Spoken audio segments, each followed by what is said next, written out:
You may have heard of an event known as the Red Scare, which took place in America from 1950 during the earlier years of the Cold War. Soviet expansion to the east and the threat of nuclear war following the end of World War II led to a feeling of fear and panic across the United States.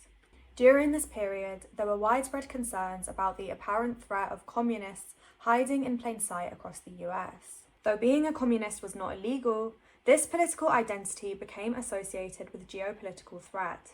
This social climate was substantially escalated by Wisconsin Senator Joseph McCarthy. McCarthy capitalized on these fears by claiming to have a list of communist spies within high-authority US institutions, particularly the government and the Hollywood industry.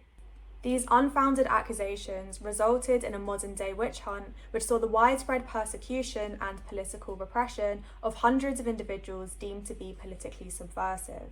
While many are familiar with McCarthyism, most have not heard of a second contemporary witch hunt that was occurring at the same time. A separate and in fact longer-lasting persecution known as the Lavender Scare. The term Lavender Scare was coined by David K. Johnson, whose influential book of the same name provides the most comprehensive documented analysis of the event. So what was the Lavender Scare?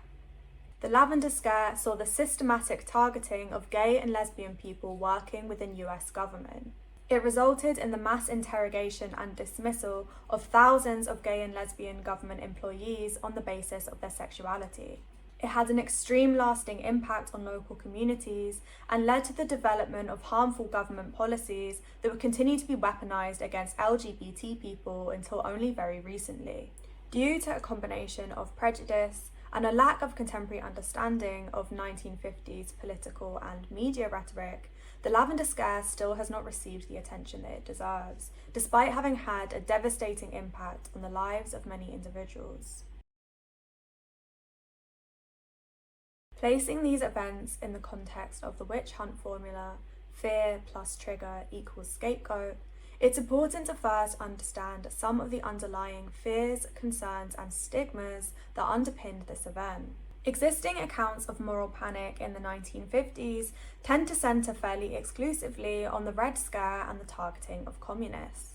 In doing so, however, this frequently downplays the significance of the Lavender Scare, presenting it as simply being a component or byproduct of McCarthyism. However, the Lavender Scare both predated and outlasted McCarthy's reign in the political limelight. Keeping this in mind, however, it's of course necessary to note that it was the very same landscape of continuous fear and uncertainty due to the aftermath of World War II and the swift onset of the Cold War that contributed to both the Red and Lavender Scares. LGBT individuals in the 1950s were broadly viewed as belonging to an othered outsider subculture. Because of this, public opinion and rhetoric often framed communism and homosexuality within very similar lenses. Johnson notes how both groups seem to comprise hidden subcultures, with their own meeting places, literature, cultural codes, and bonds of loyalty. Homosexuality was often referred to as a form of organisation or network. It was frequently alluded or even directly stated that communists and gay and lesbian people would be able to somehow identify each other, despite remaining unidentifiable to those in mainstream society. The erroneous notion that these groups utilised the same secret codes and meeting places and so on was central to this idea. Broadly, there was a common public perception that by the nature of their subculture status alone, these two communities would share common bonds and loyalties. By and large then, prominent fears at the time were grounded in the idea of secret subversive enemies hiding in plain sight in America.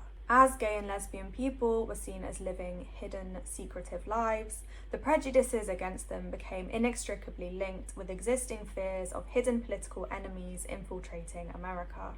Homosexuality was also often discussed in public media at the time, often referred to within the lens of sexual perversion, a term that was used fairly synonymously to refer to homosexuality at the time. More cryptic, stigmatizing language was also used. One example comes from a 1953 Buffalo Evening News article, which framed gay men as men of unconventional morality, with weaknesses, peculiarities, and habits that make them especially vulnerable to blackmail. Johnson also notes how homosexuality was often associated with alcoholism and loquaciousness. Loquaciousness broadly means to be overly talkative or to have loose lips, and is often used to frame individuals as being potentially untrustworthy. It was widely believed that information passed around LGBT networks quickly, and there was also a stigma that alcoholics were gay men who drank in order to act on their repressed sexual desires.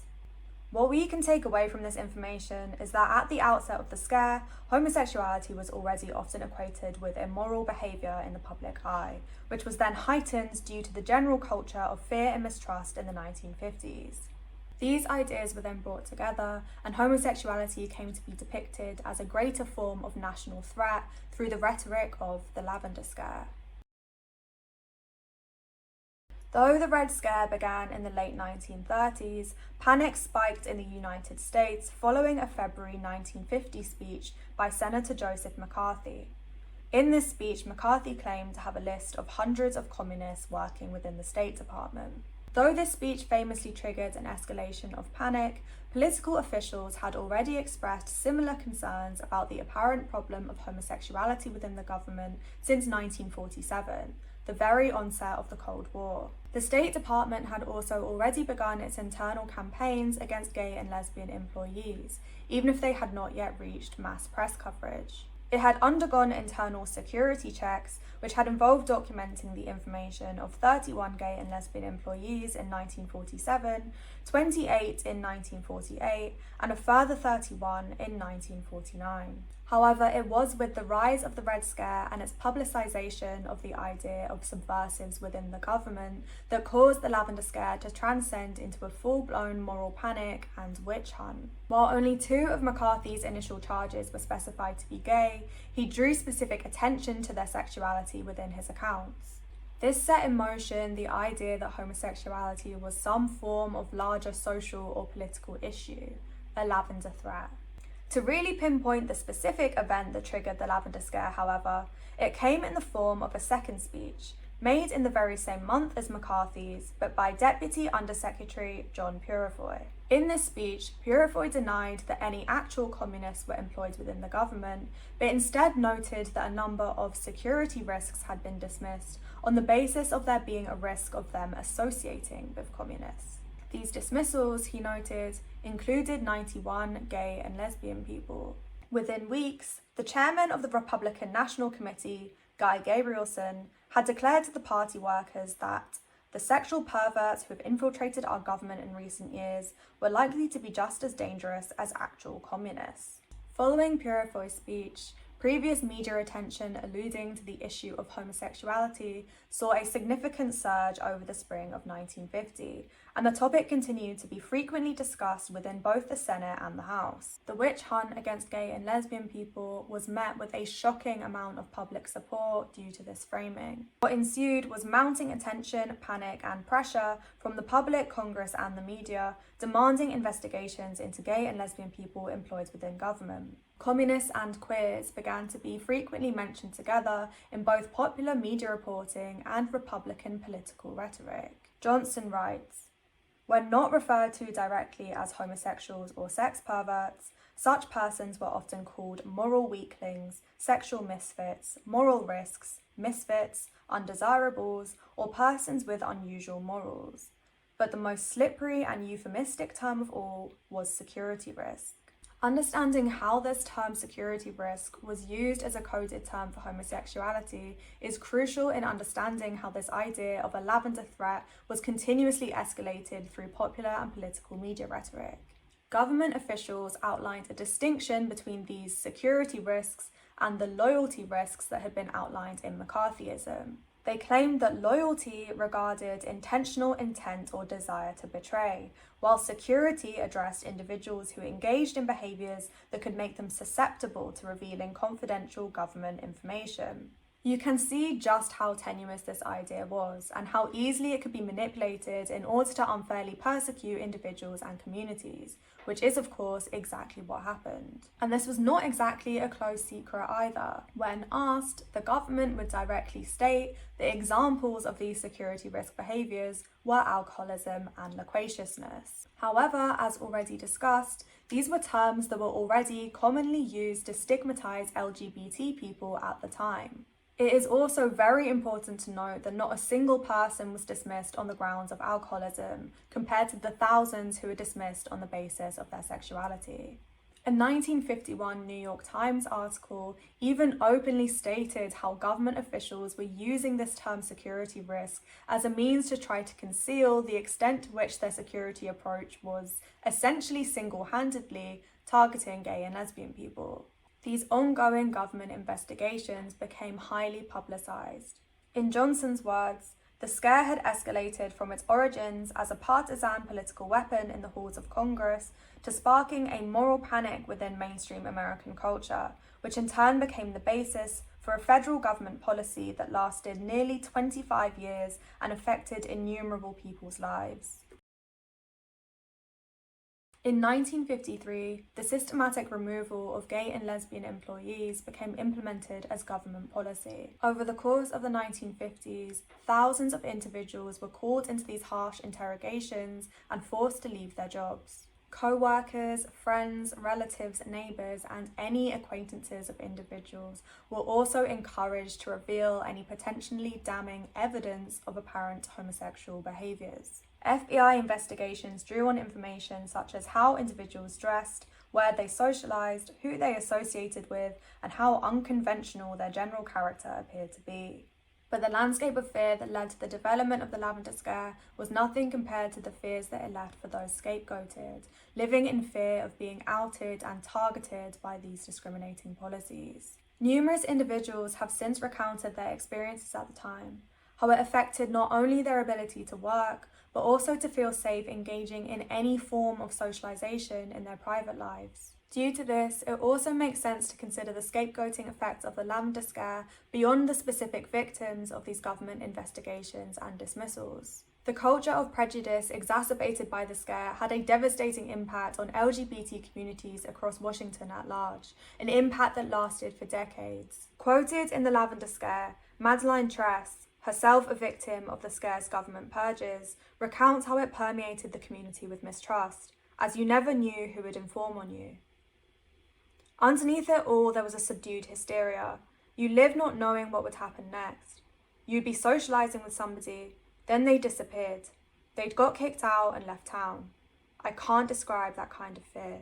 As guilt by association was at the forefront of these Lavender Scare allegations, it became considered safer to simply not socialise at all. Communities that were previously considered a safe network for LGBT individuals in the 1950s were then torn apart.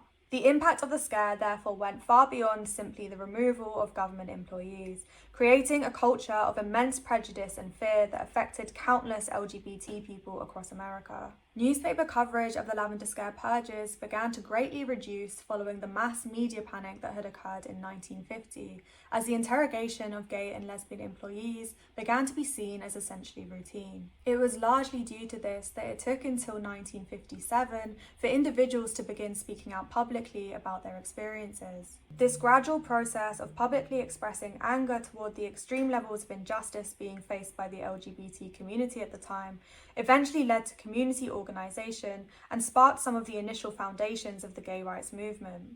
However, the discriminating government policies left in its wake and the resulting purges of gay and lesbian employees would continue on for decades, affecting millions of people. A recent article for Time by Suyin Haynes cites a man called Jamie Shoemaker, who recounts how these policies came to target him 3 entire decades later in 1980. "They read me my rights," he recalls, "and they said, 'We understand that you're leading a gay lifestyle.'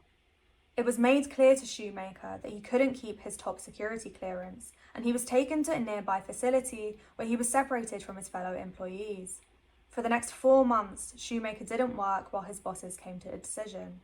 Eventually, personnel officers told him that he was going to be fired. The policy in itself is since inactive. It was only in 2021 that it became official US federal law that individuals in the workplace could not be discriminated against on the basis of sexual orientation and gender identity. However, various forms of witch hunts against the LGBT community are by no means a thing of the past, both in the US and around the world. Witch hunts often target minority communities or those perceived to be social outcasts in some way to blame for society's problems, a phenomenon that we unfortunately see occurring far too often today. The Lavender Scare demonstrates how these forms of events can have ongoing harmful impact for wider communities, even beyond the individuals who have been directly scapegoated. It also shows just how pervasive these harmful effects can continue to be long after a phenomenon has been generally perceived to have ended. And finally, it demonstrates the importance on revisiting histories, particularly those pertaining to minority individuals and communities that may often have been overlooked in popular scholarship. It's important to critically analyse why certain historical narratives may have been misrepresented or overlooked, in order to ensure where possible that these stories are heard.